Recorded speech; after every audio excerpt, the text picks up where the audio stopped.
اللہ الرحمن الرحیم۔ السلام علیکم ناظرین، آج بہت بھاری دن ہے اور خبر بھی اچھی نہیں ہے مسلمانوں کے لیے، خاص طور پہ فلسطینیوں کے لیے اور عرب ممالک کے لیے ایک بڑا دھچکے والا دن ہے۔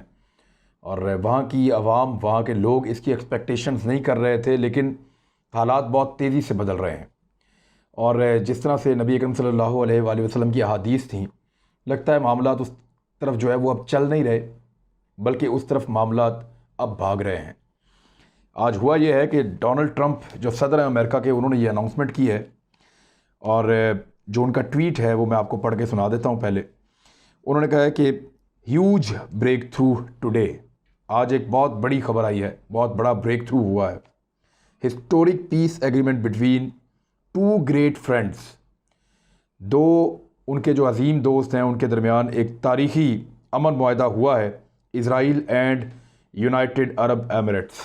اس سے پہلے یو اے ای جو ہے وہ اسرائیل کو، اس کے ساتھ کسی قسم کے سفارتی تعلقات نہیں تھے، اور اسی طرح سعودی عرب کے ساتھ بھی اسرائیل کے کوئی سفارتی تعلقات نہیں ہیں۔ صرف دو ملک ہیں، اردن اور ان کے علاوہ مصر، ان کے ساتھ ایک امن معاہدہ ہوا تھا ان کا، لیکن اس کو بھی آج کچھ 30 سال کے لگ بھگ گزر چکے ہیں ان واقعات کو بھی۔ 1948 کے بعد سے لے کے اب تک یہ ایک بہت بڑا بریک تھرو ہے اسرائیل کے لیے۔ جو وہ چاہتا تھا وہ آج اس نے اس کا ایک بہت بڑا حصہ حاصل کر لیا ہے۔ یہ مسلمانوں کی ٹوٹتی ہوئی طاقت ہے اور بکھرتا ہوا اسلام ہے، بکھرتی ہوئی ایک قوم ہے۔ جن یہودیوں کے ساتھ ان کو ایک جنگ لڑنی ہے، ایک آخری بہت بڑی لڑائی، ان کے ساتھ اب تعلقات بنائے جا رہے ہیں۔ کس بنیاد پہ بلائے جا رہے ہیں اور اس کے اندر شرائط کیا ہیں وہ میں آپ کے سامنے رکھوں گا، اور آنے والے دنوں میں یہ لوگ کیا کرنے جا رہے ہیں۔ لیکن جو اسرائیل کا وزیر اعظم ہے نیتن یاہو، اس نے عبرانی زبان کے اندر یہ بہت پرانی ان کی ایک زبان ہے عبرانی، عربی سے پہلے وہاں پہ عبرانی اس خطے کے اندر بولی جاتی تھی۔ اس نے عبرانی زبان کے اندر ایک ٹویٹ کیا ہے، اور اس میں اسرائیل کا جو جھنڈا ہے اس کو اس نے اس ٹویٹ کے اندر شامل کیا، اور اس پہ جو لکھا ہے وہ صرف اتنا ہے کہ تاریخی دن، ایک تاریخی دن ہے آج کا، عبرانی زبان میں لکھا ہے، اور ساتھ اسرائیل کا جھنڈا بنایا ہے۔ یعنی وہ اپنی فتح اس کو قرار دے رہے ہیں اسرائیلی، اور اس کو ایک بہت بڑی کامیابی قرار دے رہے ہیں۔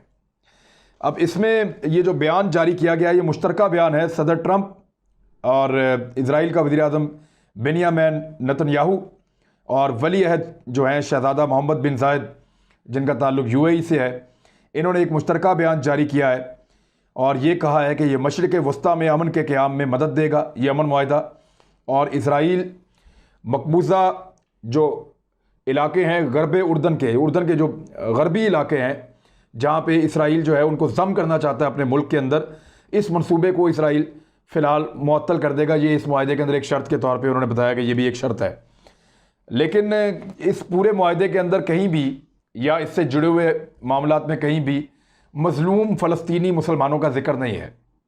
اس میں بیت المقدس کا ذکر نہیں ہے، اس میں مسجد اقصیٰ کا ذکر نہیں ہے، اس میں اسلام کا ذکر نہیں ہے، اس میں مسلمانوں کا ذکر نہیں ہے۔ اس میں ذکر کیا ہے وہ میں آپ کو بتاتا ہوں۔ اور اسرائیل اور یو اے ای کے درمیان آئندہ آنے والے دنوں میں کچھ وفود جو ہیں وہ آپس میں ملنا شروع ہوں گے، ان کی ملاقاتیں ہوں گی۔ کن ایشوز کے اوپر ذرا یہ ایشوز یاد رکھیے گا؟ سرمایہ کاری، سیاحت یعنی سیر سپاٹا، براہ راست فضائی معاہدے یعنی آپ کی پروازیں میرے ملک میں اتریں گی، میری آپ کے ملک میں اتریں گی، رابطے شروع، سیکیورٹی یعنی ایک دوسرے کی حفاظت کے لیے بھی ذمہ داری، اور مواصلات یعنی ٹیلی فون کمیونیکیشن کمپنیز جو ہیں یا انٹرنیٹ ہے، اس قسم کی چیزیں مواصلات میں اور رابطوں میں اور رستوں میں، ان ساری چیزوں میں ایک دوسرے کی مدد کریں گے۔ ٹیکنالوجی، سائنسی میدان میں ایک دوسرے کی مدد کریں گے۔ توانائی، انرجی کے شعبے میں مدد کریں گے۔ صحت، ثقافت، ماحولیات، اور ایک دوسرے کے ملک کے اندر یعنی ان کے دارالحکومت جو ہیں ان کے اندر وہ ایک دوسرے کے سفارت خانے کھولیں گے۔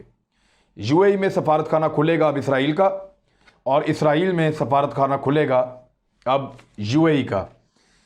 اس میں کہیں فلسطین کا نام نہیں ہے، فلسطینیوں کا نام نہیں ہے، مسلمانوں کا تذکرہ نہیں ہے، یروشلم کی بات نہیں کی گئی، مسجد اقصیٰ کی بات نہیں